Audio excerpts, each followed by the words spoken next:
to another video.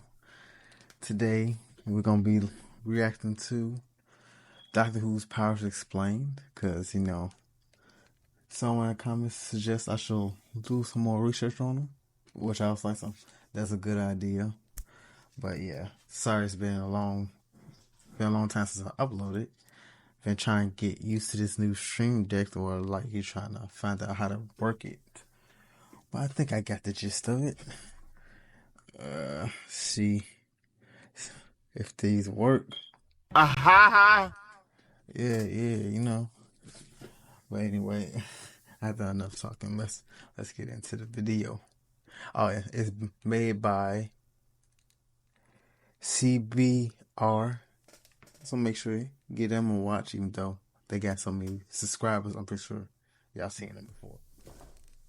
The British way, by keeping calm and carrying an overly complicated screwdriver. Well, he's the being from all time and space who has a police. I think I got my volume too high.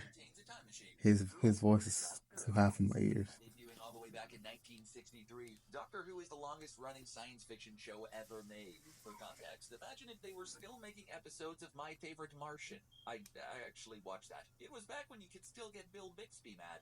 The Doctor isn't a Martian, rather a Time Lord from the planet Gallifrey.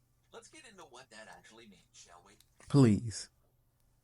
What started as an educational show for British children to explore history with an eccentric old man, his granddaughter, some local teachers, and a time machine disguised as...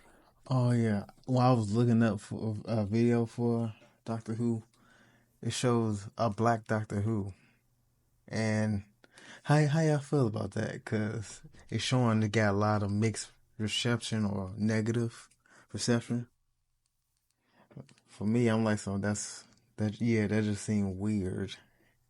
Especially, I think they say he's a part of the LGBT community. I just want to know what y'all thoughts on it. Doctor Who has become a worldwide phenomenon, and number one on a lot of people's list of people they'd run off with without a second thought. After an encounter with some menacing salt shakers from outer space, Doctor Who began to learn more and more about science fiction, including the all-important ability for Time Lords to regenerate when they die, allowing a character that began in 1963 to be played by 14 different actors. So what exactly is a Time Lord? Well, like anything in Doctor Who, that answer is a little complicated.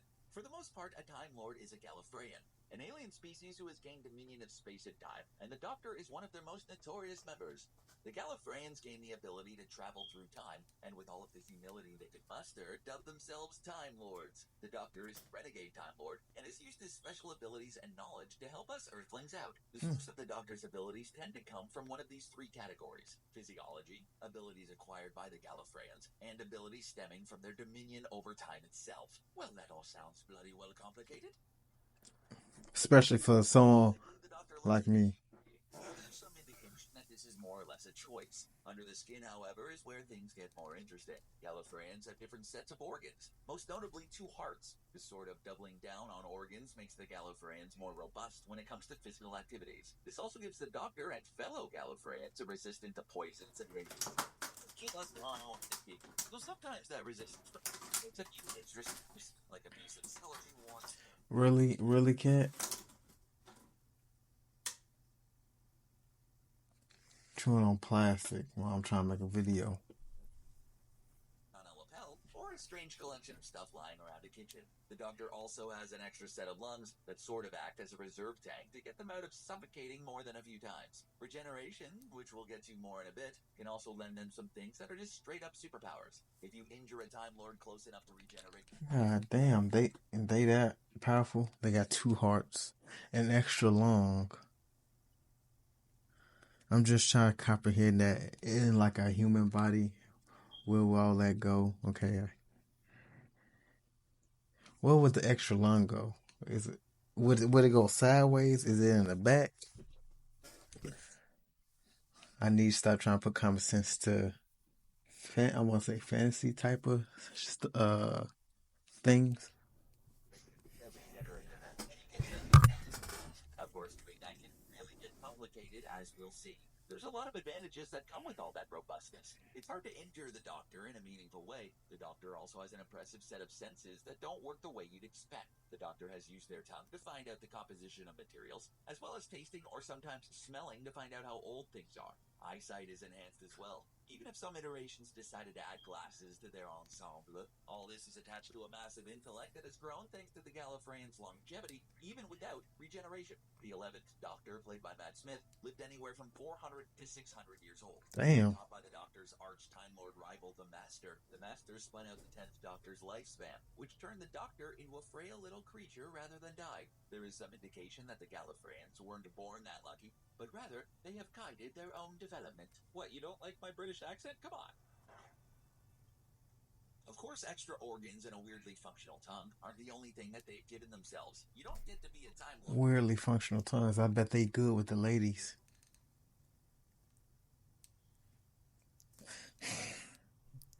I'm just continue. Because you can taste time. Dominion over space and time comes from two powerful artifacts. One is the Eye of Harmony. This concept is as I'm sorry they can taste time. So they can taste the age of a woman. They don't have to ask for the age. They say, baby, just let me go down. I can find how old you are right there. Aha!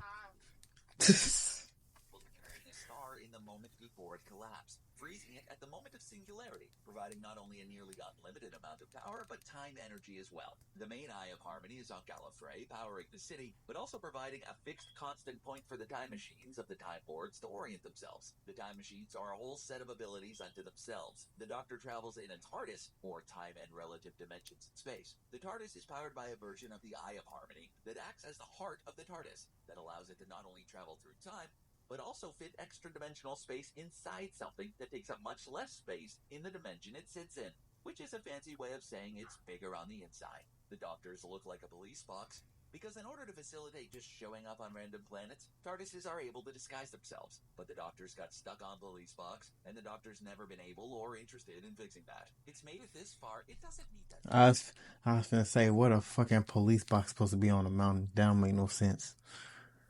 Well, I'm glad he explained it. I'm like, so, yeah, that's not blending in the goddamn jungle. Or in past times. It just doesn't make sense. The heart of the TARDIS can bestow some powers on Or you know, someone with fairly not a large IQ like myself. I'm not gonna gas myself up and say, "Oh, I'm brilliant and all that." Hell no. You gotta be humble sometimes. mostly time-related, including giving the viewer a glimpse of the future and restoring lost memories. Stare into it too long, though, and the power would overwhelm even a Time Lord. Not especially related to the Eye of Harmony. Nah, that was a fake body. That was a horrible body double right there. Overwhelm even a Time Lord. I'm like, what the fuck? Unless that's what was supposed to happen in the episode. Y'all let me know if y'all ever seen that episode. Cause I'm like, that's a horrible body double thing. It's just no. Not especially related to the Eye of Harmony, but related to memory. The Doctor can actually store his memories and personality in a totem.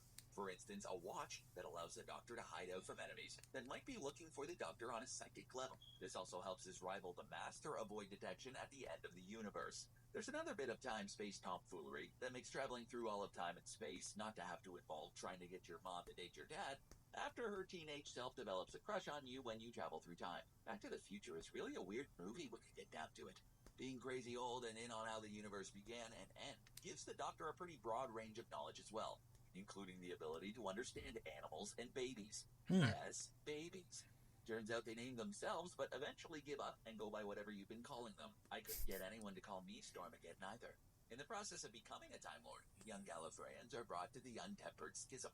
Through this portal, they can see all of time and space. That can be a pretty big thing to experience, especially at such a young age. It causes some Time Lords to run, which is what the Doctor did eventually. The Master was driven mad by a drumbeat centered time because, by and large, the Gallifreyans are kind of jerks. The result of this is the Doctor has a working knowledge of everything that has happened, will happen, and is happening now. Sort of. It'd be more accurate to say that the Doctor has a working knowledge of all the moments that have to happen, and when, in order for time to play out as it has. This is more than just the Time Lord version of the Prime Directive. Breaking fixed moments in time has consequences, and time can assert itself, while the Doctor has many beefs with the So, technically, it's a canon event. Gallifreyans and their restrictions. Fixed points in time is one thing the Doctor tries to avoid messing up. Tries.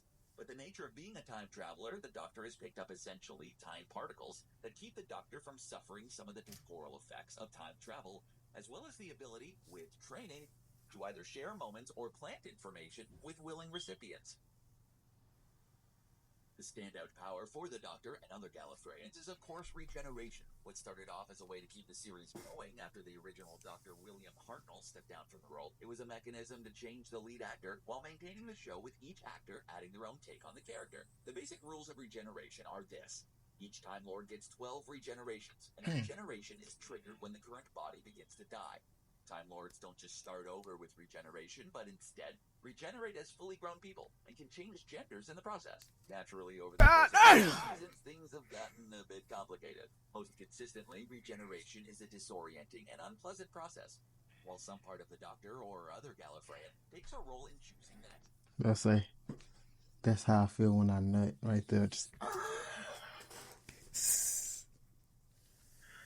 They don't know what they'll turn into next. This has remained constant in the current Doctor Who series, but in the classic series, the process of regeneration was all over the place. Try to think of it in Star Trek terms.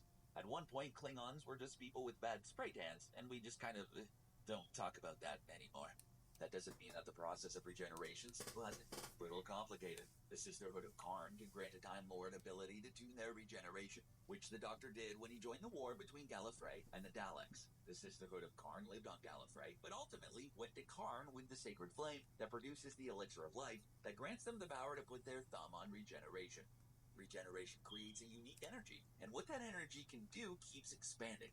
As stated earlier, if you happen to, say, cut the hand off a freshly regenerated Time Lord, they can put the hand back while in some stylish pajamas and a wicked grin.